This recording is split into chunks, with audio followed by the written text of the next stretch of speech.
Good evening. It's certainly a pleasure to be here again. Tack and I were trying to figure out how many times we have come here with you. I think this is our fourth time. But every time You two have been here from the start. yeah, that's right. But every time it's a little bit different. And tonight I'd like to talk a little bit first about we're talking about the home front. So before I went into the service, and talk a little bit about that, and then I'll talk about the service and the other things. I grew up in New York City, in the Bronx, actually, and this was in the 30s, and we were still in the throes of the Depression. And the Depression, it started in 1929 with a crash down in Wall Street. I remember my father lost his job. He worked down there, and we were poor, really poor. But we managed to struggle along. I had two ambitions. I wanted to be an engineer, and the other thing is I wanted to be an airplane pilot. I didn't know how I was going to do either one, but that's what I was aiming for. Well, I was able to get into City College of New York, which was a free school at that time. And as long as your grades were up, why, you could get in, and it was tuition for 4 years. So I enrolled and I started studying engineering. And this was a real challenge for me, and I really enjoyed it. Many of the students that went to school with me at that time came from families that had emigrated to this country from Europe, from Germany and Poland and those countries. And they used to tell about the hardships and the fact that their parents and relatives were put in death camps and that whatnot, and it was just terrible. And you know, I could hardly believe that this was really true, that what they were saying, it was seemed so foreign and so impossible. But then, of course, history bore that out, and the terrible tragedies that occurred during the Holocaust of the war. Well, at any rate, Pearl Harbor came along. I was in my senior year, and I remember the Monday after Pearl Harbor, the first class I had that day was chemistry, and the chemistry professor came in and he said, "Your life will be completely changed from here on out." And he was absolutely right. Our lives changed completely. We were in a war situation. You described rationing and all those other things. And, you know, this was an all-out effort. Everybody was involved in one way or another. And I fortunately was in my senior year, and they decided to let us finish so that we could, as engineers, contribute to the war effort. And so I graduated, and I got a job working in the defense industry for a company that made the engines for the B-29 bombers that we were providing. The only problem was the plant was out in Jersey, and I was living in the Bronx, and there was no transportation out there. Now, the New York City, of course, had and still has a great public transportation system. So when I was growing up, nobody had a car, or at least only the rich people had cars. We used the subways and the elevated trains and the trolleys and the buses. That's the way we got around.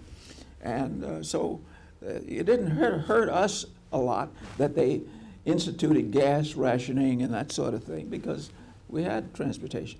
But now I was working in Jersey, and I had to get to my job. And I found out that I could get a gas rationing coupons, but I didn't have a car. So my first paycheck, I remember, I bought a car. It was a 1935 Ford that I bought for $45. And then I was on the road with my gasoline rationing coupons and my car, and going back and forth. And Well, the draft had been instituted. Everybody had to register. So I registered for the draft, but the company that I was working for asked for a deferment for me as a defense contractor, and I was given a deferment. And so I was working along happily, and we were getting this plant together. And incidentally, for the first time, we had a large number of women working in the plants. And so that had created some special problems because the women were prevented from the labor laws from lifting weights above a certain amount. So we had to provide all sorts of hoists and conveyors and things like that to permit them to work. And that was part of my job. So I was going along, and I had a call from the chairman of the draft board. And he asked me what I was doing, and I explained it to him, how important this was to the war effort. And he says, well, yeah, that's good. And went along fine. But one day, several months later, I got a call from him, and he said, how's that plant coming along that you were working on? I said, it's up and running 24 hours a day, 7 days a week. Uh-oh. 2 days later, I got in the mail, greetings, you are now hereby requested to report to the draft, to the reception center. So I was drafted.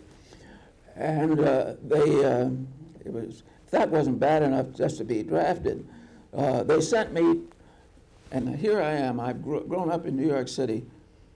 I've never been south of Washington, D.C., and they sent me to basic training down in Biloxi, Mississippi, right on the Gulf Coast. So I won't go into that couple of months, which was pretty terrible experience, actually. But I got through basic training and then applied for aviation cadet training and was assigned to Tuskegee Army Airfield to be as an aviation cadet. I have to step back a little bit and tell you about Tuskegee and how that got started. Now, I know you young people can't appreciate this or understand. We had a very, very segregated society back in the 30s, 40s, up until the 60s, actually, racially segregated. Religious discrimination as well, ethnic discrimination. And one of the rules that the military had was that they would not train blacks or African Americans along with white soldiers. And at the time, they were asking, they were trying to get every able-bodied man into the service, and yet they wouldn't train blacks as pilots. So the people that were in the civil rights movement at the time were pressuring the War Department. Now's the time. You got to take advantage of these people, these young men who can contribute. But the War Department wouldn't do it. They faced a dilemma. They didn't know what to do. They solved the dilemma by setting up a separate base just to train black pilots. And they did this down at Tuskegee Army Airfield. They set up Army Airfield down at Tuskegee, Alabama, and started training pilots in 1941. And over the years, 1941 through 1946, there were over 990 pilots that were trained. And I was one of them. I went into the Cadet Corps, and I was trained as a bomber pilot. I flew a B-25 medium bomber. Well, talk a little bit about the Tuskegee Airmen. Actually, when I went through training, the guys that were fighter pilots had already been over in the European theater for a couple of years. Well, maybe not a couple of years. They went over there in 43, and this was 44, so they'd been there a year or two. And already they had established a tremendous record of being able to shoot down aircraft and attack various facilities, and were really making a name for themselves. And then they got a special mission. They were assigned to fly escort for the bombers, for the B-17s and the B-24s. And they were given the P-51 Mustang, the top line fighter of the day. And so they went and escorted the bombers on the bombing runs over into Germany and Romania and whatnot. The the Americans, the British had been doing night bombing, but the Americans decided that was the accuracy was so poor, they were going to do massive daylight bombing, which they did. Maybe 75 or 100 bombers at a time. They would fly over and drop the bombs on the targets. But the casualty rate was very high. They would lose anywhere from, they might have 75 or 100 bombers going over. They might lose 25 or 30 bombers in their crews. So it was very important to have fighters escorting them and protecting them. And so that's a job that the Tuskegee Airmen got, was flying this escort, and they flew over 200 bomber missions, and they never lost a bomber to enemy aircraft, which is something that no other group had that experience. And so they got a lot of decorations and distinguished flying crosses and citations for the unit, and their efforts were appreciated. Unfortunately, there were 66 of the Tuskegee Airmen pilots that were lost in the war, and another 30 or so that were prisoners of war. So they did pay the price. But as a result of that performance, that went a long way toward convincing the military, and in particular President Truman, who issued an order in 1948 which abolished discrimination in the armed services.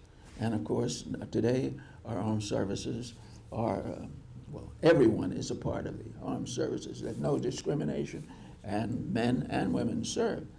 And to a large extent, we feel that maybe the Tuskegee Airmen had something to do with pushing that along. And so just recently, just within the last year, or earlier this year, as a result of two members of Congress, Senator Carl Levin from Michigan and Representative Charlie Rangel from Pennsylvania, they introduced a bill to award the Congressional Gold Medal to the Tuskegee Airmen. Now, I hadn't paid much attention. I didn't really know what the Congressional Gold Medal was all about. But after we were awarded it, we did a little research, and we found out that the Congressional Gold Medal has actually been awarded to over 200 different individuals, starting with George Washington. He was the first, and then many of the leaders and in all walks of life have been awarded this Congressional Gold Medal. But with one exception, and that is the Navajo Code Talkers. No group was awarded the Congressional Gold Medal, but the Tuskegee Airmen now have been awarded as a group the Congressional Gold Medal. One of the questions that was asked when they awarded it, well, who should it go to? Well, the first reaction was, well, all of these pilots that risked their lives, that those should be the ones that get it. But then a little bit further thinking, in addition to the pilots, there were all the crew chiefs and mechanics and all the people and all of the supporting things that go to make up the total operation. And so we decided that everyone that had participated in any way in that operation during the years of 1941 to 1948 ought to be eligible for the medal. And so right now we have, last count, about 400 people who did serve in this segregated Air Force during that time period who will receive the Congressional Gold Medal. And so we're very thankful that we got that recognition. And people often ask, why did you guys, you were treated so poorly and discriminated against. Why would you fight go in there and fight? And we said, well, it's our country too, and it's our job, and we're going to do the best we can. And we did. Incidentally, I didn't get into combat. When I finished training, it was the atom bomb was dropped 2 weeks before I finished training. So the bomb group that I was with, which was going to the Pacific, never got there. Many of my classmates were disappointed that they didn't get a chance to participate. But not me. I was just as happy that the war was over because I had my engineering degree and I wanted to be an engineer and do a lot of things in the aviation and aerospace industry. And I did for the next 30, 40 years. So that's my story. Good evening. It's a pleasure to be here. As Bob was saying, we're trying to figure out how many of these panels we have attended. I will never forget the first one that Linda had asked me to be a part of. I almost didn't make it. My wife and I were robbed by gunpoint at my pharmacy that particular day. And I seriously, not that that was the first time, it was not the first time I had ever been robbed at gunpoint in the pharmacy, but I had never had a prior commitment to go to.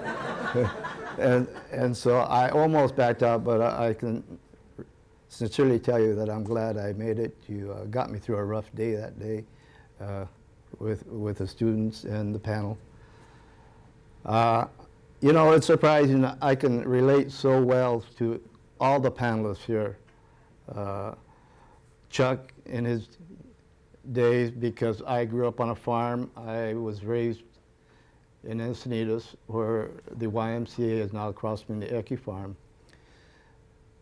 And so I know the lifestyle at that particular time of the country atmosphere.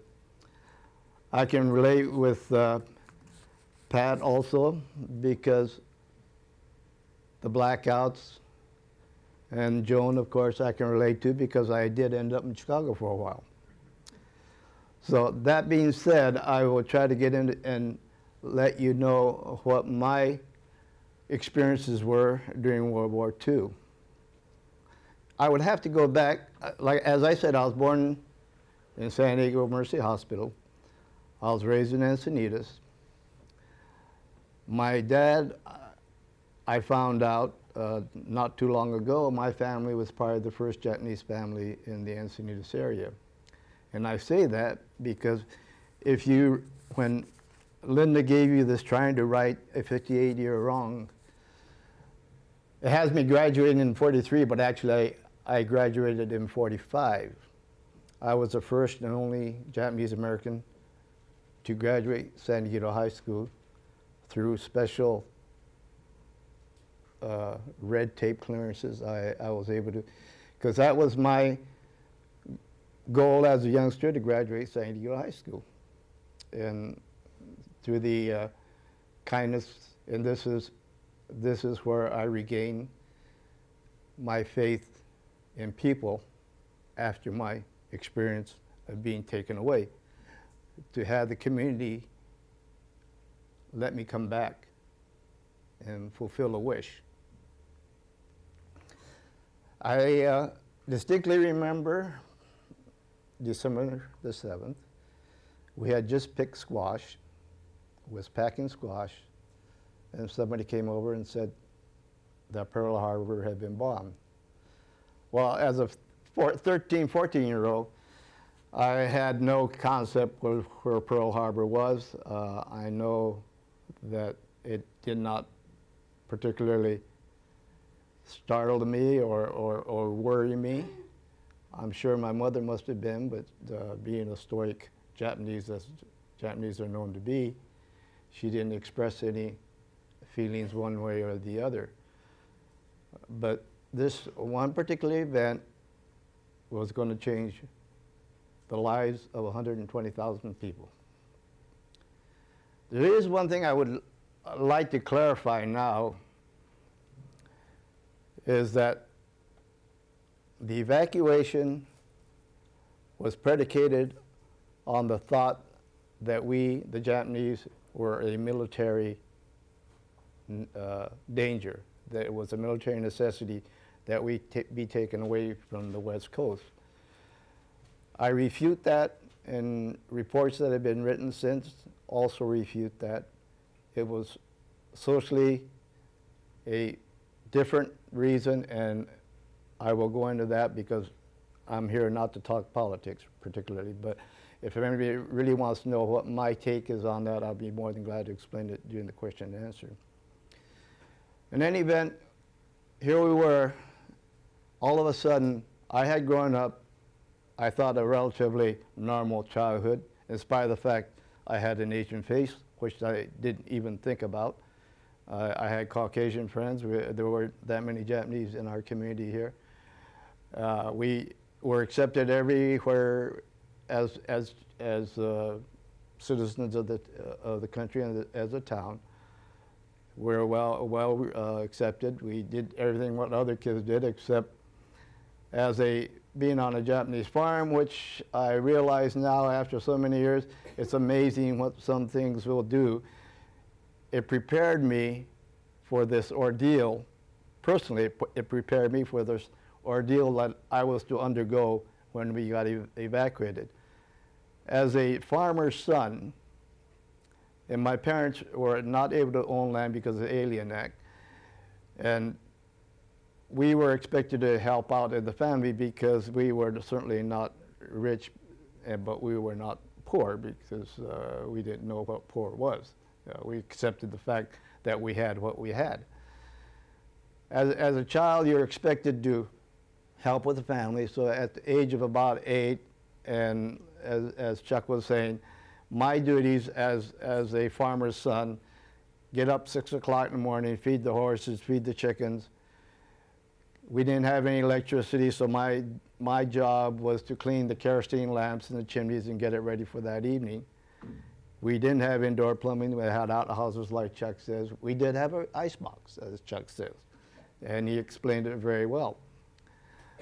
So, unbeknownstly, it did prepare us, because when we were taken away, the conditions being what they were, and I will get into that, I probably, if you people have just studied the evacuation, the relocation, called relocation, the centers were called evacuation centers or internment camps, but truthfully, they were a concentration camp, actually. Not like Joan's husband went through. Ours, compared to his, was probably a country club. But nevertheless, when you have barbed wire, and you have sentries, and you have armed guards, I consider it a concentration camp. And you have no privileges. You're concentrated in one area. Well, we got this 9066 executive order from President Roosevelt in February that all ethnic Japanese, citizens, non-citizens, would be evacuated forcibly from the West Coast of America. Now, it was chaotic for a lot of people. My family, I considered us to be quite fortunate, to be honest with you. San Diego to Del Mar, they got, I think, 72 hours to vacate because of the naval installation. They considered that a very vital area. So I think San Diego, up as far north as Del Mar, were taken to what they call an assembly center, which in this case happened to be up at the Santa Anita racetrack. The people are housed in the horse stalls, which had just been cleaned out, not thoroughly, but cleaned out. And I've talked to the people from San Diego since that I've known, and because I knew a lot of them before that too. And the conditions were just unbearable. The horse stalls were still smelly. They did not have enough facilities for baths, showers, etc. And this was quite common throughout the state, and it seemed that most of the assembly centers were set in at racetracks and county fairgrounds. From there, they were then taken wherever the other 10 camps in the United States were. Now, as Linda says, my family was sent to Poston, Arizona, 12 miles south of Parker Dam.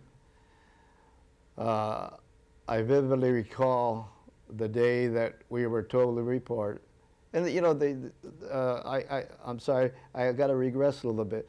I think the first inkling that after Pearl Harbor that we found out that we were different was the fact that all of a sudden they slapped us with restrictions.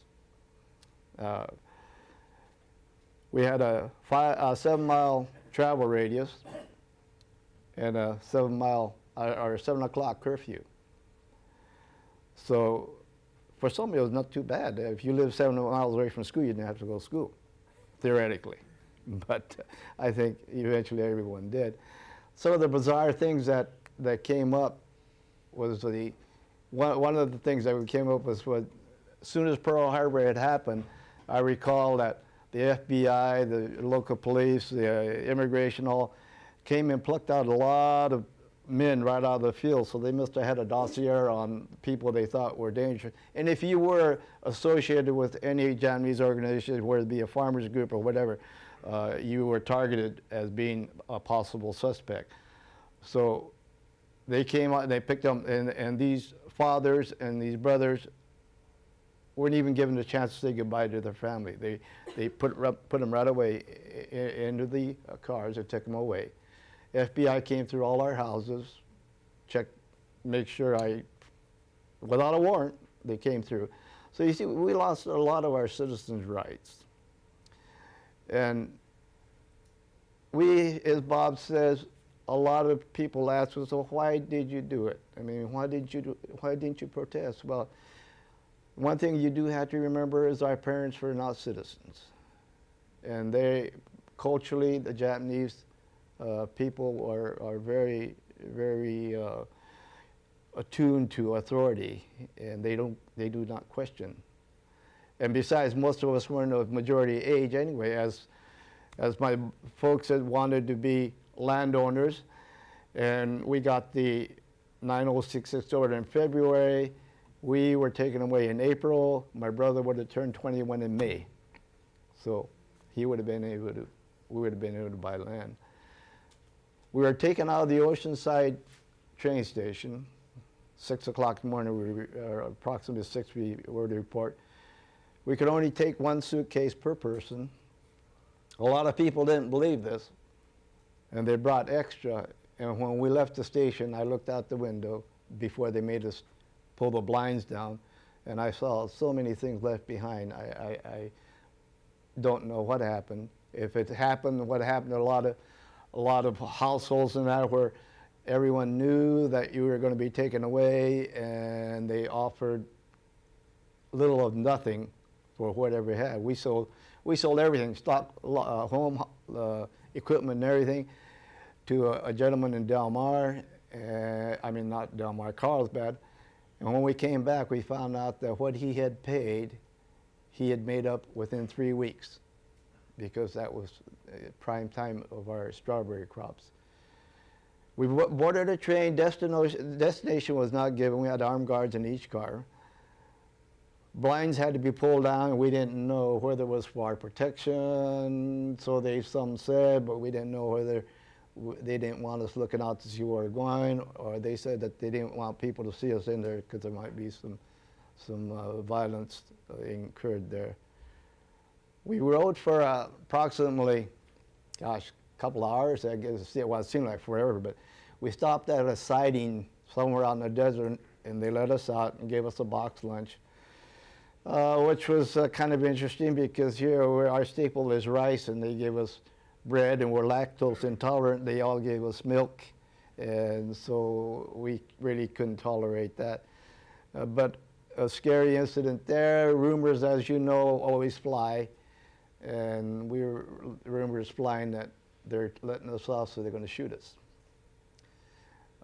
Very frightening, because you really don't know what to believe. But thankfully, nothing like that happened. We rode it for a couple hours to see more, and then we ended up at Park, Arizona. There were trucks waiting for us to haul us down to Poston, Arizona, Poston Camp 1. Now, Poston had 3 camps. We were the largest relocation camp of all of the camps throughout the United States. Camp 1 had 10,000, 2 and 3 had 5,000, so we had a whole population of 20,000. We were the second largest city in the state of Arizona. There are 2 centers in the state of Arizona, Gila Bend and Poston. We were the only ones actually on Indian reservation ground.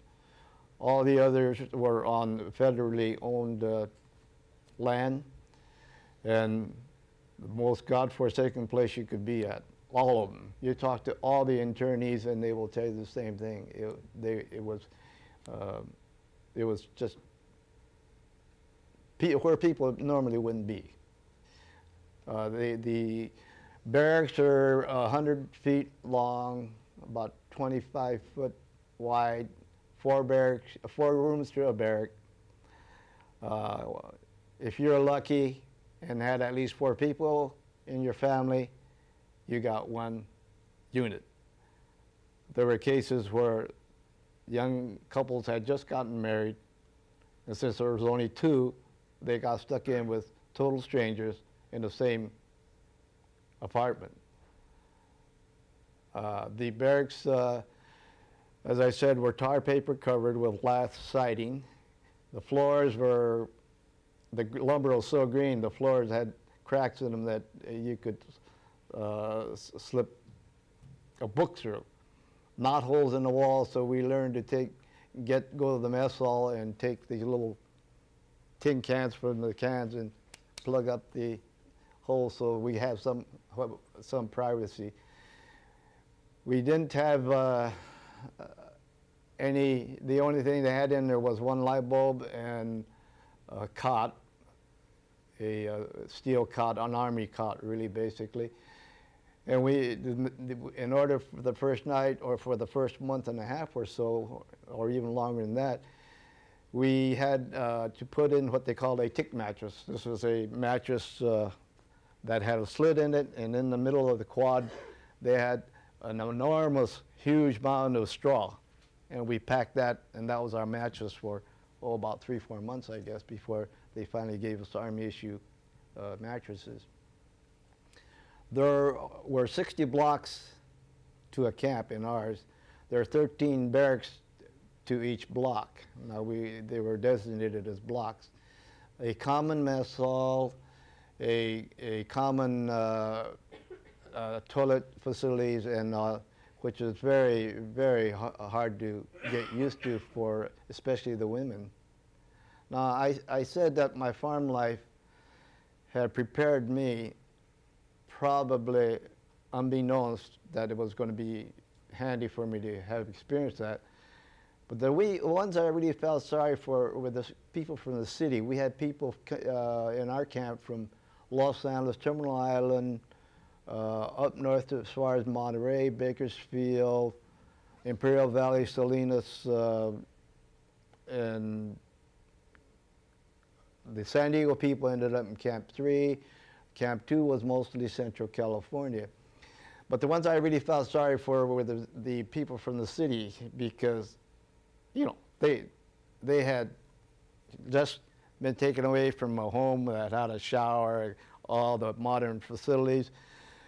They didn't know what a snake looked like, I imagine. They never probably seen a tarantula or a scorpion. Now, this was nothing to me, because we hunted rattlesnakes during the incidents. Tarantulas became pets. I know, and that's so we were really quite prepared. School was another issue, which was kind of fun. They didn't have a campus of any kind. They left open certain barracks for classes, but they didn't have enough tables for desks, so they got basically a picnic type table. We had to construct our own chairs and carry it to our classes, so we'd have something to sit on. we had to share the books. I remember in core class, the old Silas Marner book, there were 5 of us sharing one book. Chemistry was no chemistry, it was just books. It was just an academic book. We had no lab, there was no facilities for labs. The instructor basically demonstrated all the chemical procedures and all the tests and all. But in spite of that, I guess we did learn something. But for me, my experience in camp, the conditions are harsh, true, but for me, I really enjoyed it. And I only speak for myself. I know many people who are just still bitter about the whole experience, but I am not. I did a lot of things in that 3 years that really changed my outlook on life and people. And I wish I could get more into that, and I will try to before my time is up. I don't know how close I'm getting. But I did get a chance. After a year, you got a chance to leave if you wanted. If you had a sponsor, you could go anywhere east, but you couldn't go west. Well, I left my camp at age 15 to work my way through high school in Illinois. My Social Security card is from Evanston. I went to a high school, one of the most progressive high schools in the United States, called New Trier Township High School.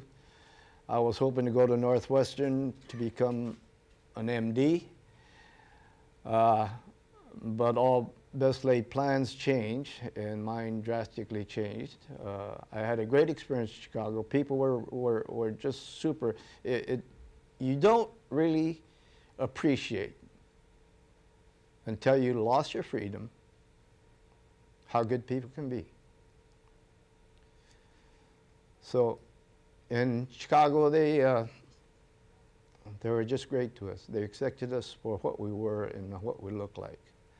Well, unfortunately, I assumed them. By then, I assumed I was going to be a native Illinoisan or somewhere in there for the rest of my life.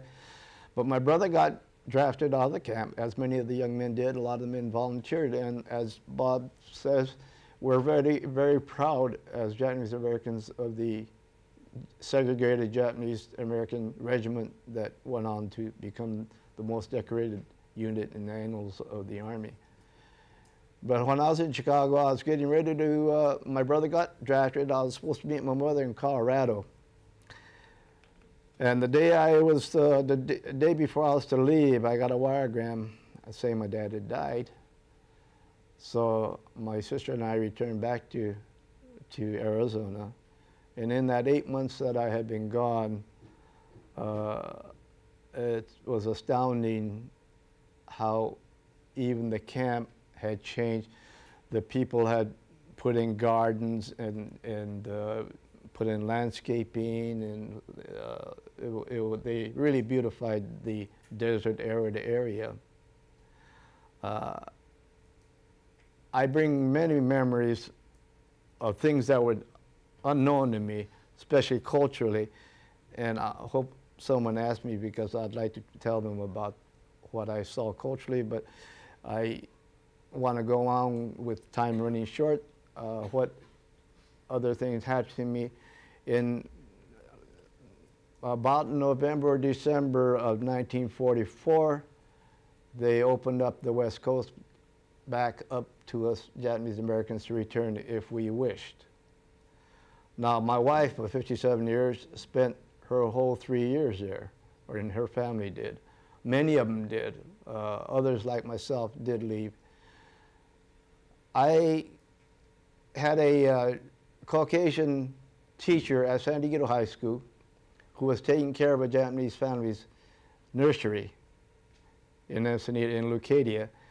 And she would come in periodically to visit her family because she was part of the family.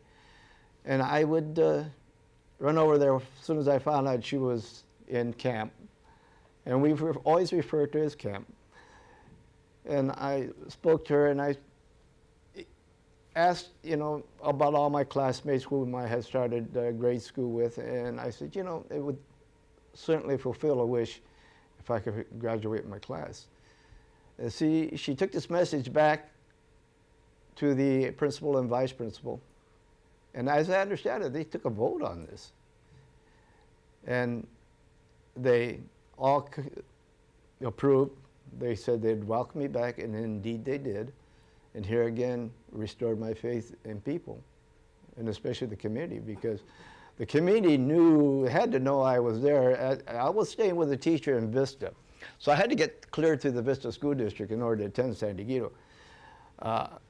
And we would drive every day from Vista to San Diego.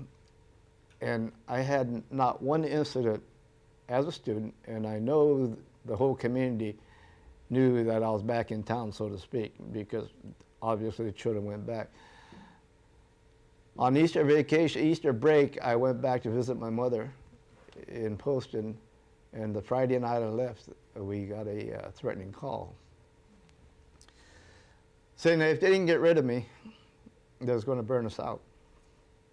Well, not that I'm brave at all, but my mother had a lot more foresight and common sense, and we sat down, myself and she and my brother, and she said, you know, if you don't go back and they find out that one telephone call scared you away, this could go on for whoever wants to follow us back home.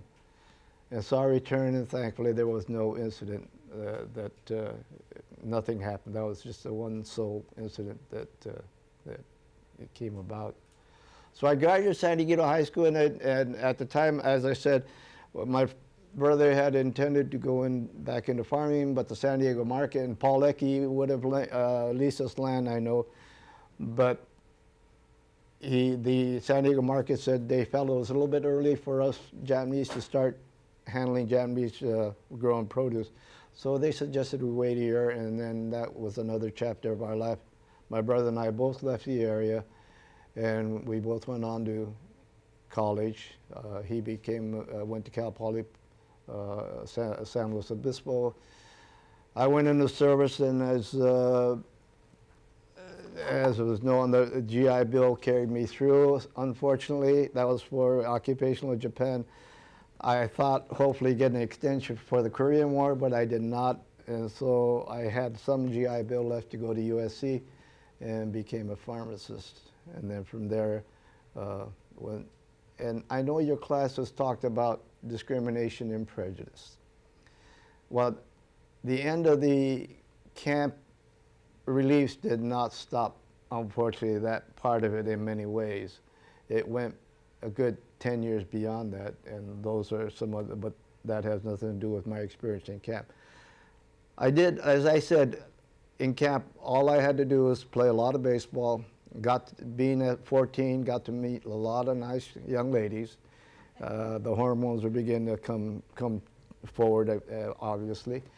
And so my people ask me what I appreciate, what I take away from my experience in the camp. And I can put it in one really very simple term, is how many of you out there can say you have 120,000 friends? Because everywhere I go, if you go in our age group and you see somebody our age group, first thing you ask is what camp are you in? And inevitably, one of them was in the camp, and it's instant bonding.